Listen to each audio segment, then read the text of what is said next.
Assalamualaikum warahmatullahi wabarakatuh.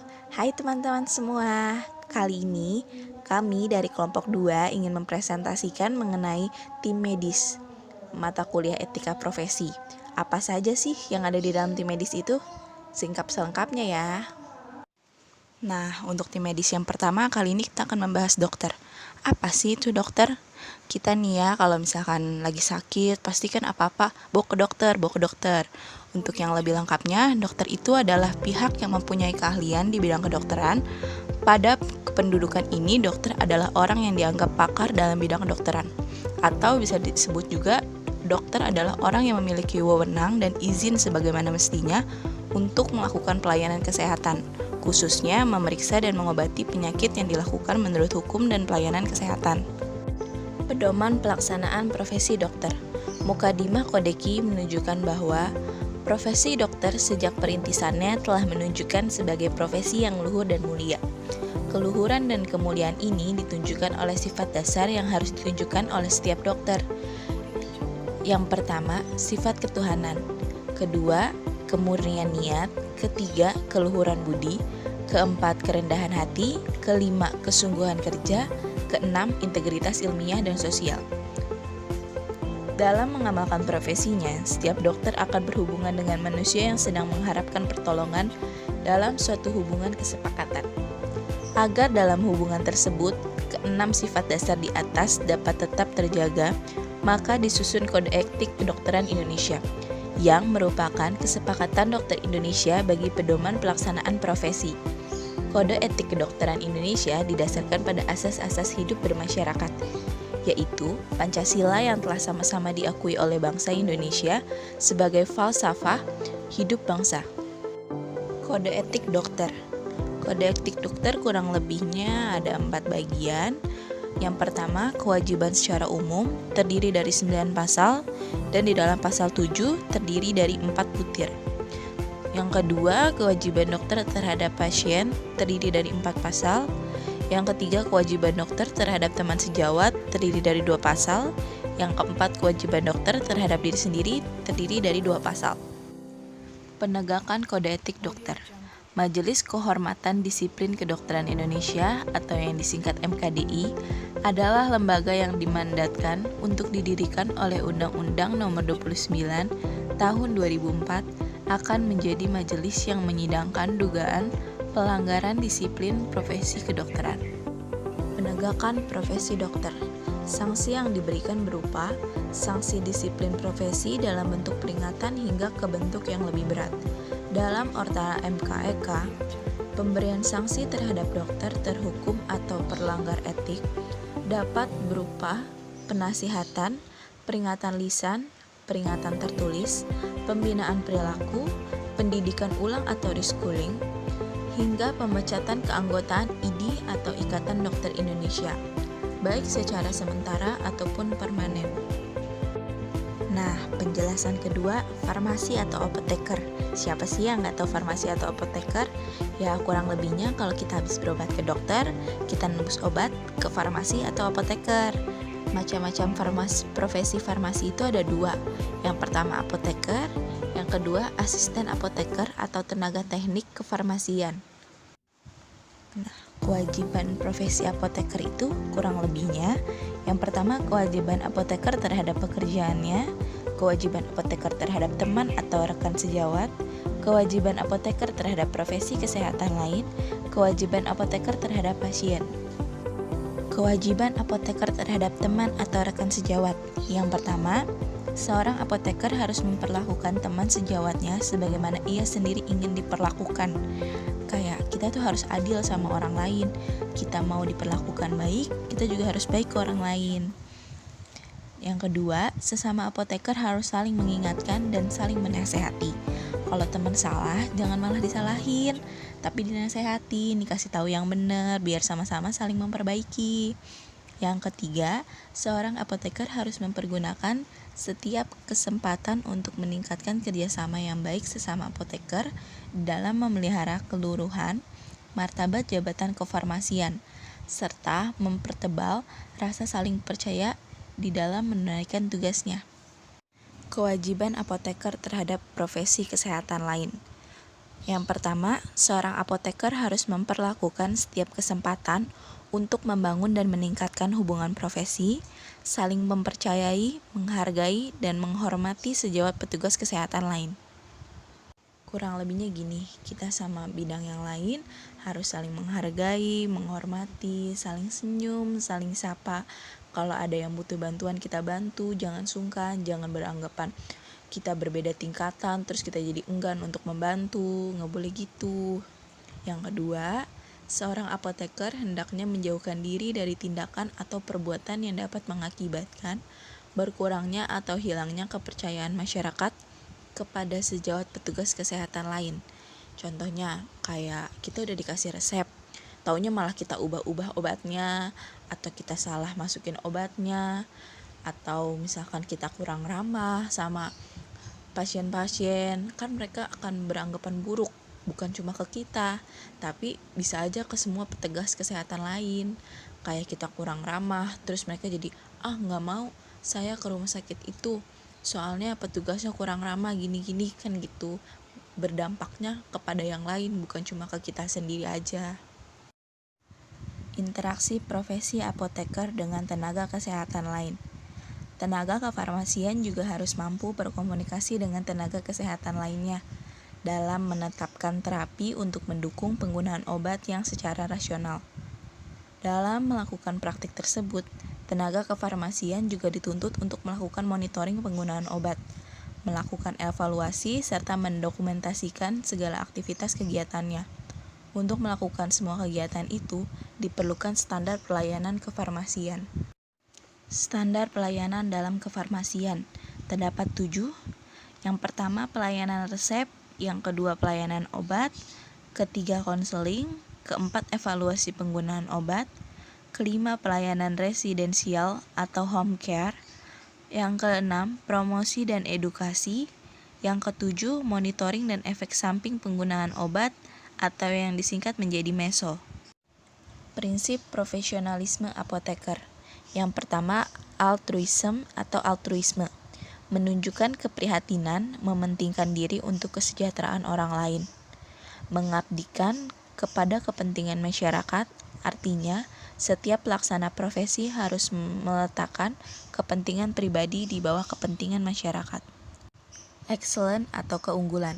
Excellent adalah menjadi keunggulan atau superior dalam kualitas, menjadi lebih banyak dalam kuantitas, melakukan lebih dari kewajiban tugas kerja, melakukan meningkatkan performa, pola pikir yang benar, perilaku yang benar, metode yang benar.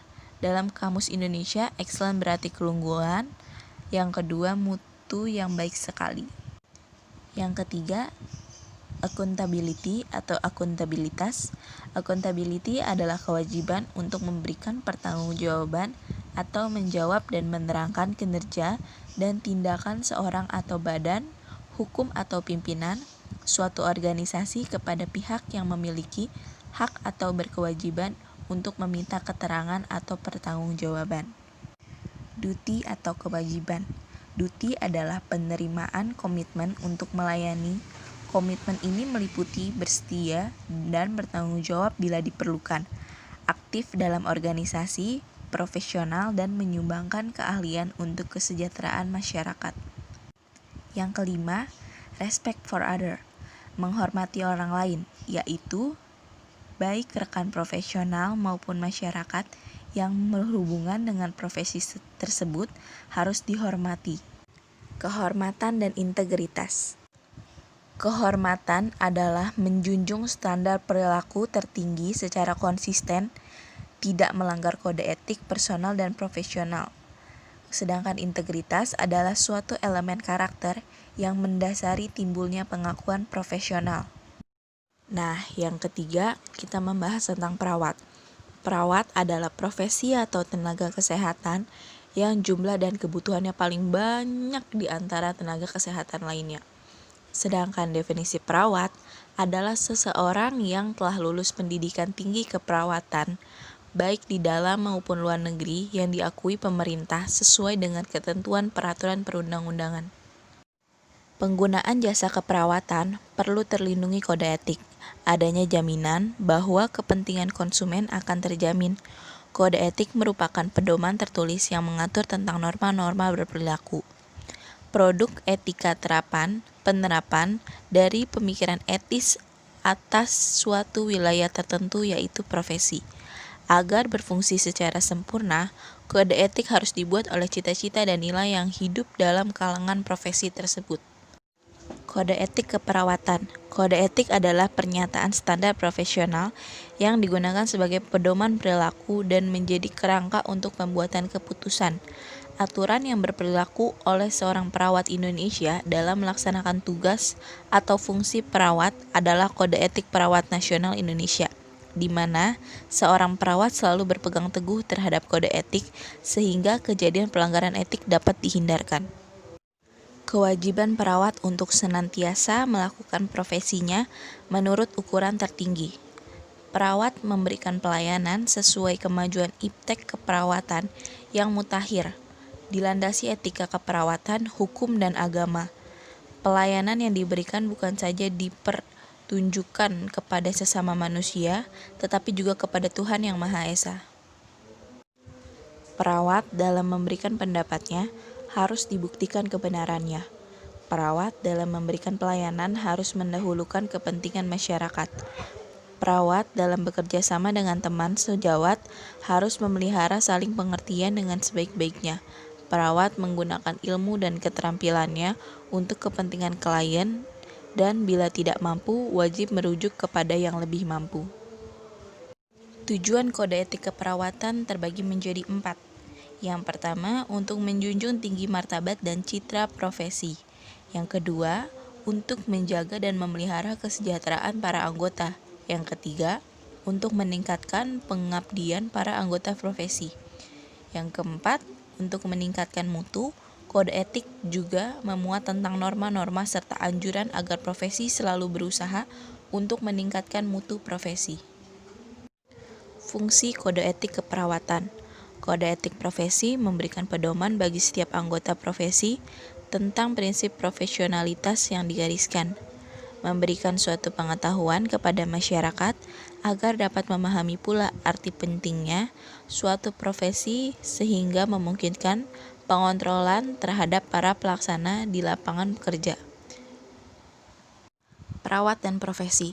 Perawat mempunyai peran utama dalam mendeterminasikan serta melaksanakan standar praktek keperawatan dan pendidikan keperawat sesuai yang dihadapi.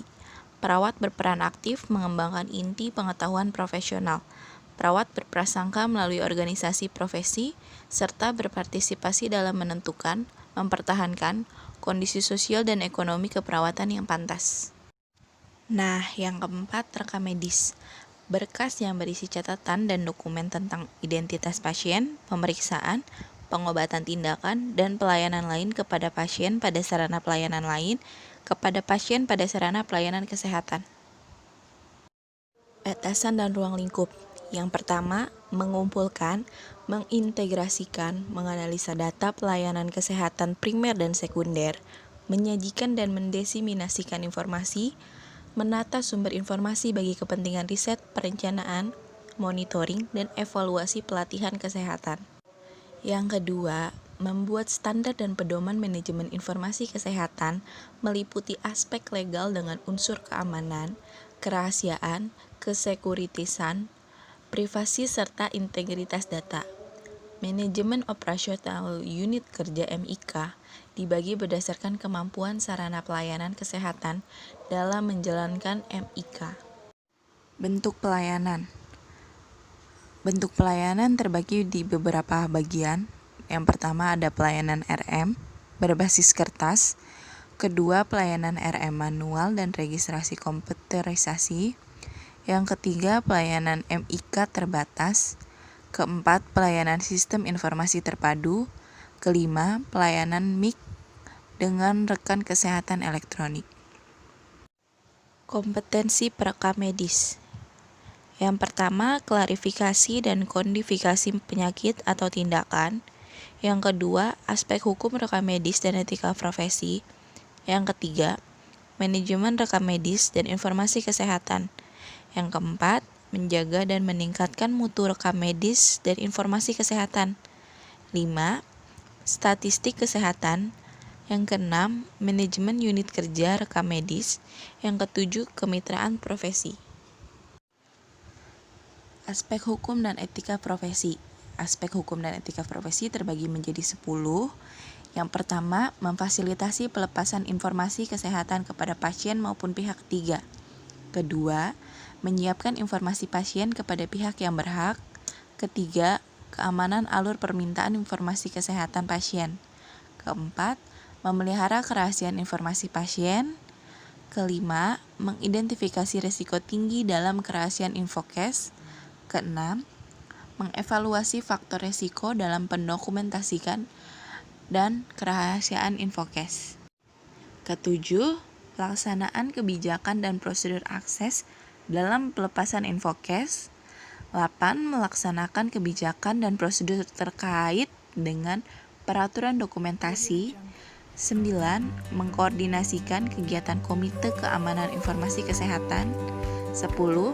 Membuat pedoman training, peraturan, dan prosedur yang terkait dengan informasi pelayanan pasien. Manajemen rekam medis dan informasi kesehatan. Pertama, meregistrasi semua kunjungan di fasilitas pelayanan kesehatan. Kedua, memberikan nomor RM atau rekam medis secara berurutan dan sistematis. Ketiga, membuat indeks pasien. 4. Menyusun assembling rekam medis dengan baik. 5. Menganalisa RM atau rekam medis secara kuantitatif dengan tepat. 7. Rekam medis atau RM secara kualitatif guna konsistensi dan mutu RM. 8. Menyimpan RM berdasarkan sistem yang telah diterapkan. 9. Mengambil kembali RM yang dibutuhkan dengan cepat guna asuhan pasien. 10. Melakukan penyusutan retensi atau RM. 11. Mendesain formular RM. Menjaga mutu rekam medis. Nah, apa aja sih yang harus kita lakuin biar ngejaga mutu rekam medis itu? Yang pertama, melaksanakan program kegiatan menjaga mutu RM. Kedua, melakukan pemeriksaan ulang RM atau rekam medis. Ketiga, melakukan analisis SWOT. 4. Menyelenggarakan kegiatan yang merupakan prioritas sasaran mutu pelayanan RM. 5. Melakukan penilaian dari pemberian solusi THD, sistem komputerisasi pelayanan MIK. Keenam, mempersiapkan laporan untuk badan akreditasi. Ketujuh, monitor kesesuaian kebijakan dan prosedur agar tetap relevan dengan manajemen dan klinik. Kedelapan, meningkatkan kualitas data klinik dalam proses menjaga mutu RM. Nah, profesi yang kelima adalah radiografer. Radiografer, profesi ini adalah orang yang melakukan pemeriksaan seperti teknik sinar X, komputer tomografi atau CT scan, dan magnetic resonance imaging atau MRI. Biasanya hasil pemeriksaan ini dapat membantu dokter untuk mendiagnosa penyakit yang kita derita. Bayangkan jika profesi ini tidak ada, mungkin dokter juga akan kesulitan untuk menentukan penyakit pasiennya. Jadi radiografer ini juga sangat berperan penting dalam proses pemeriksaan yang dilakukan oleh dokter. Ruang lingkup radiografer. Radiografer memiliki dua ruang lingkup. Tanggung jawab radiografer secara umum adalah menjamin terselenggarakan pelayanan kesehatan bidang radiologi atau radiografi dengan tingkat keakurasian dan keamanan yang memadai. Yang kedua, tanggung jawab dan tugas tersebut meliputi semua sarana pelayanan kesehatan bidang radiologi mulai dari puskesmas sampai dengan rumah sakit yang menyelenggarakan pelayanan radiodiagnosis, radioterapi, dan kedokteran nuklir. Tugas dan tanggung jawab radiografer. Pertama, melakukan pemeriksaan pasien secara radiografi, meliputi pemeriksaan untuk radiodiagnosis dan imaging, termasuk kedokteran nuklir dan ultrasonografi atau USG. Kedua, melakukan teknik penyinaran radiasi pada radioterapi. Ketiga, menjamin pelaksananya penyelenggaraan pelayanan kesehatan bidang radiologi atau radiografi sebatas kewenangan dari tanggung jawab. 4. Menjamin akurasi dan keamanan tindak proteksi radiasi dalam mengoperasikan peralatan radiologi dan atau sumber radiasi. Keenam, melakukan tindakan jaminan mutu peralatan radiografi. Standar kompetensi radiografer. Apa sih standar kompetensi radiografer?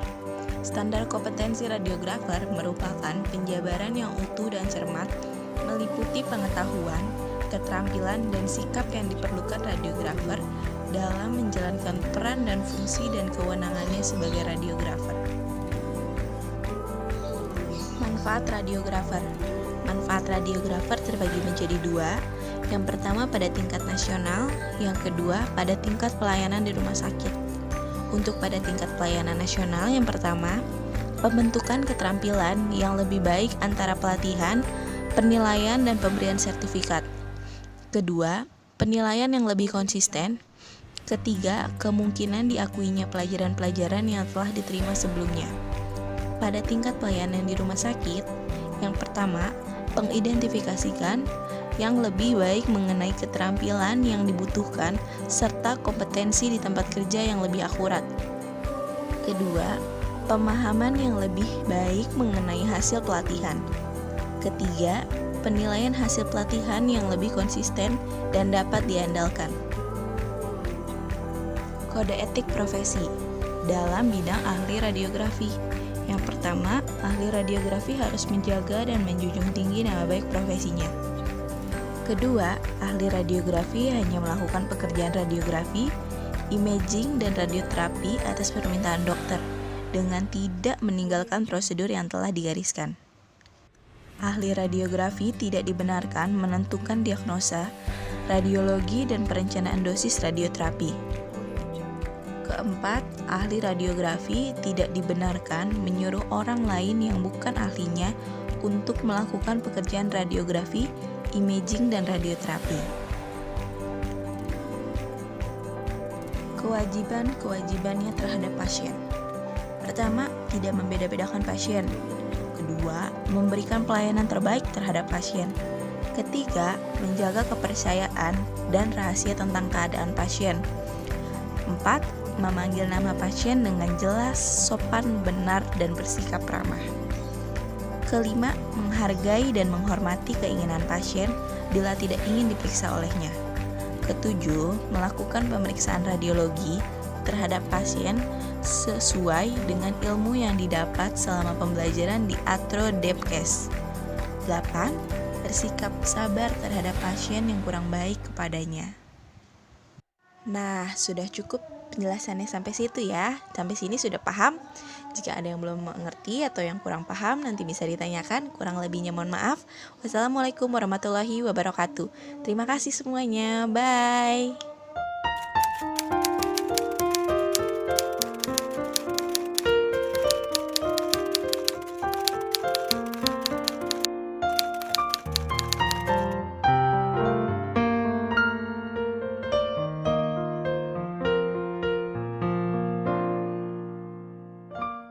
Hai kamu para pejuang corona. Apa kabar?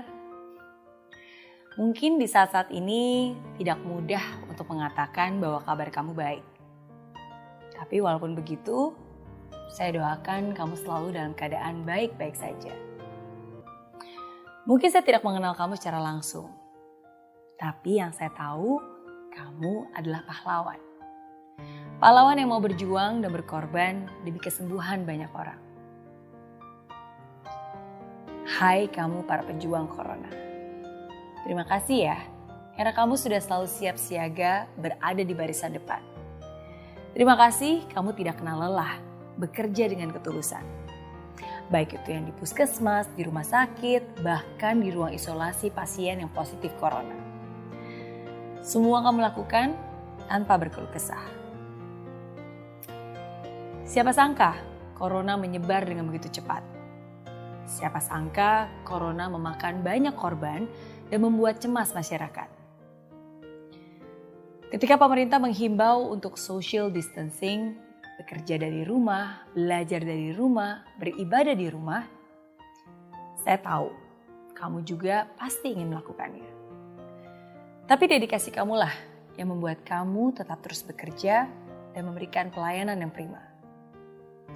Ketika semua orang mengisolasi diri, justru kamu harus berinteraksi dengan banyak orang, bahkan pasien-pasien yang terinfeksi. Ketika banyak orang memikirkan keselamatan bisnis dan perusahaannya, justru kamu mempertaruhkan keselamatan nyawamu sendiri. Di saat para orang tua lain sibuk mencari kegiatan untuk anak yang belajar dari rumah, kamu justru tidak berkesempatan untuk bertemu dengan keluarga dan anak di rumah. Hai kamu para pejuang corona. Makasih ya, karena kamu sudah berani memberikan segalanya. Waktu, tenaga, bahkan nyawa yang menjadi taruhannya. Dengan alat medis dan alat pelindung diri yang apa adanya, kamu tetap merawat mereka yang terinfeksi virus corona. Saya tahu kamu mungkin lelah. Saya tahu kamu mungkin khawatir dan gundah. Bukan hanya karena bekerja seharian, tapi juga mungkin memikirkan keluarga yang di rumah. Tapi hari ini saya ingin bilang, jangan khawatir ya, kamu tidak sendiri. Kita berjuang bersama-sama. Kamu berjuang di sana untuk kami berjuang di rumah untuk kamu. Walaupun saya tahu perjuangan kamu di garis depan pasti akan jauh lebih melelahkan daripada kami yang ada di rumah. Dan untuk itu, saya sungguh berterima kasih. Sampaikan terima kasih saya juga untuk keluarga kamu. Suami, istri, anak, orang tua, mereka-mereka yang sudah mengizinkan kamu untuk bertugas. Yang bukan hanya memberikan dukungan, tapi saya yakin juga menjadi sumber kekuatan untuk kamu. Hai kamu para pejuang corona. Selamat bertugas ya. Selamat mengabdi kepada Ibu Pertiwi. Jangan lupa jaga kesehatan dan kita sama-sama saling mendoakan.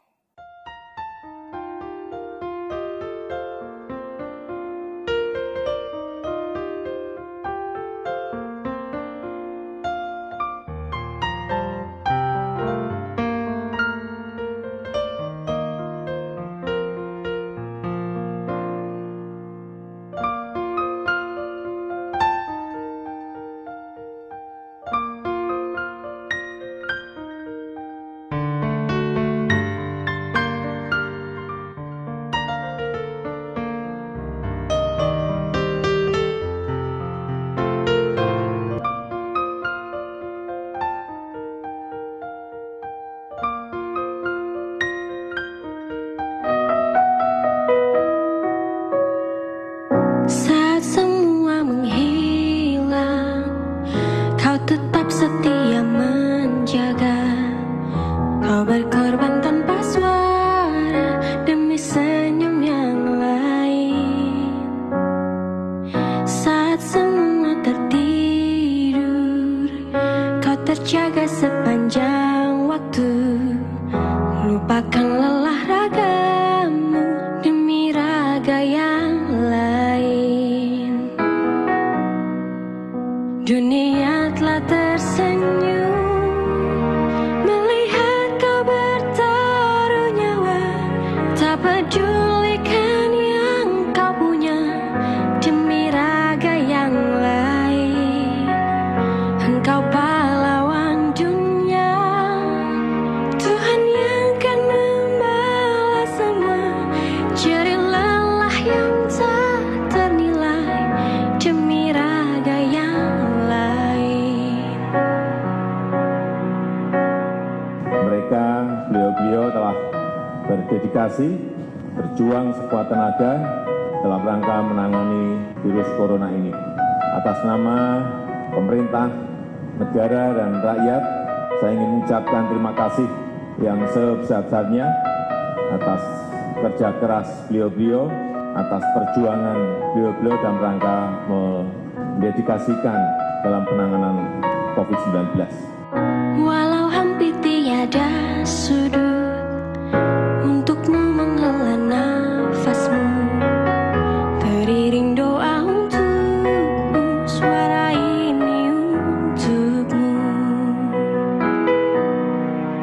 Dunia telah tersenyum melihat kau bertaruh nyawa, tak pedulikan yang kau punya demi raga yang lain. Engkau pahlawan dunia, Tuhan yang kan membalas semua jerih lelah yang tak ternilai demi raga yang lain. Jerih lelah yang tak ternilai demi raga yang lain.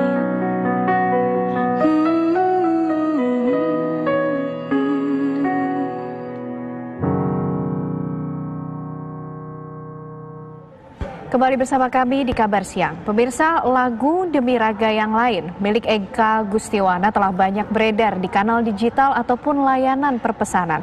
Rasa haru pun tersaji dalam lirik indah tentang perjuangan dan juga pengorbanan para tenaga medis yang tengah menangani pasien COVID-19.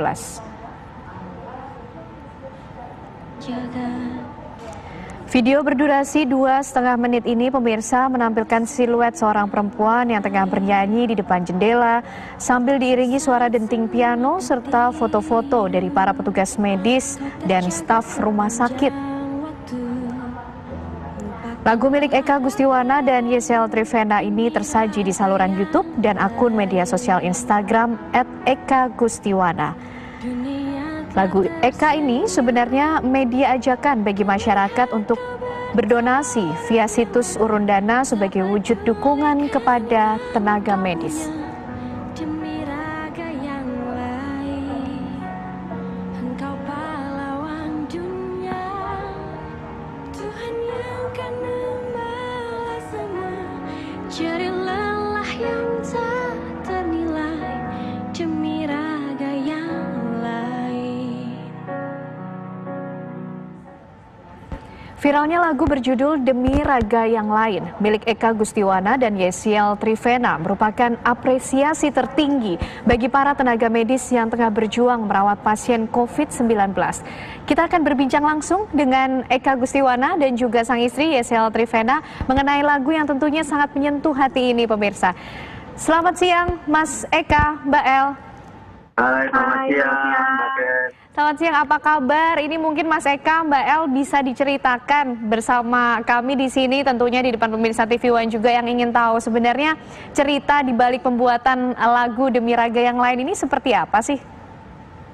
Oke, jadi pada awalnya kami melihat pengorbanan tenaga medis yang begitu luar biasa. Mereka walaupun di tengah kekurangan alat pelindung, mereka tetap bekerja siang malam, bahkan kita sempat melihat foto-foto para tenaga medis yang kelelahan, dokter yang berjuang. Nah, kita cukup tersentuh perjuangan itu. Nah, kita ingin memberikan sesuatu buat mereka. Ya, akhirnya kita tulislah lagu itu Demi Raga Yang Lain. Mbak El juga Mas Eka, ini kan kalau dilihat ini ada sosok wanita di jendela siluet ini kan Mbak El sendiri ya Mbak ya. Nah Mas Eka nih memilih istri sendiri yang menyanyikan lagu ini termasuk juga Mbak El, mungkin apa sih Mbak pesan yang ingin disampaikan, tujuannya mungkin juga mengajak masyarakat untuk bisa menjalankan himbauan-himbauan yang sudah diupayakan oleh banyak pihak untuk sama-sama memerangi COVID-19 ini.